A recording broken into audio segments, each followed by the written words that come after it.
नमस्कार, दैनिक सवेरा देख रहे हैं आप। आपके साथ मैं हूं रोहित उत्तम। हिमाचल प्रदेश के मुख्यमंत्री सुखविंदर सिंह सुक्खू का आज सोलन में एक कार्यक्रम था। जनसभा को संबोधित करते हुए मुख्यमंत्री सुखविंदर सिंह सुक्खू ने अनेक बड़े ऐलान किए। इस बाबत उन्होंने देखिए लगातार जो पेपर लीक जैसी घटनाएं हैं उनको लगाम लगाने के लिए अनेक योजनाएं बनाई हैं। तो वहीं ये भी जिक्र किया कि जो जनता है, युवा है, उनको रोजगार देने के लिए इंदिरा गांधी प्यारी बहना सुख सम्मान निधि योजना महिलाओं के लिए लाई सौगात। मुझे ये बताते हुए खुशी हो रही है कि हम हमारी 5वीं गारंटी को पूरा करने जा रहे हैं। 18 साल से ऊपर की 80 साल तक की सभी जो हमारी महिलाएं हैं उनको हम इस वित्तीय वर्ष में 1500 रुपया मासिक पेंशन देने की घोषणा करते हैं। ये हमारी सबसे बड़ी गारंटी थी।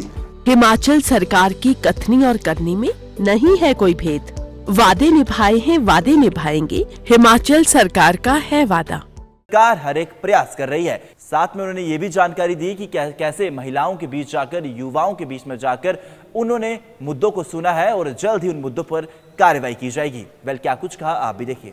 मेरे पास रिपोर्ट आई, उन्होंने कहा कि ये युवाओं के भविष्य के साथ खिलवाड़ है, मुझे फैसला करना था। मैंने बोला कि ग्रामीण परिवेश का बच्चा या कोई भी युवा साथी वो मेरिट के आधार पर सिलेक्ट होना चाहिए, लेकिन ये जो पेपर बेचने का धंधा और पेपर लीक करने का धंधा, इसको बंद करने की जरूरत है। और मैंने उसी दिन संवैधानिक सबऑर्डिनेट सिलेक्शन बोर्ड था, उस भ्रष्टाचार के अड्डे को भंग किया और युवाओं को ये विश्वास दिलाया कि आने वाले समय में जो मेरिट पर होगा उसको रोजगार मिलेगा। और मुझे खुशी इस बात की है कि 4-10 दिन पहले ही उसमें राज्य चयन आयोग हमने का नया गठन किया। अब उसमें एग्जाम होने शुरू हो चुके हैं।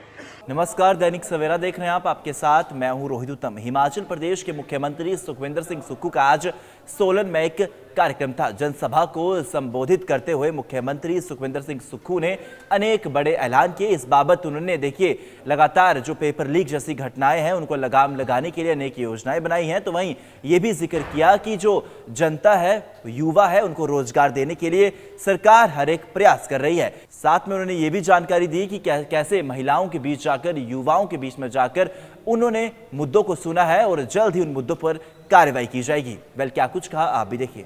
मेरे पास रिपोर्ट आई, उन्होंने कहा कि ये युवाओं के भविष्य के साथ खिलवाड़ है, मुझे फैसला करना था।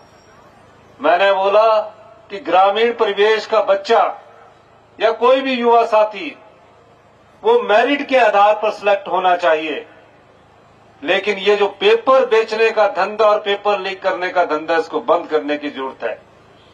और मैंने उसी दिन संवैधानिक सबऑर्डिनेट सिलेक्शन बोर्ड था, उस भ्रष्टाचार के अड्डे को भंग किया और युवाओं को ये विश्वास दिलाया कि आने वाले समय में जो मेरिट पर होगा उसको रोजगार मिलेगा।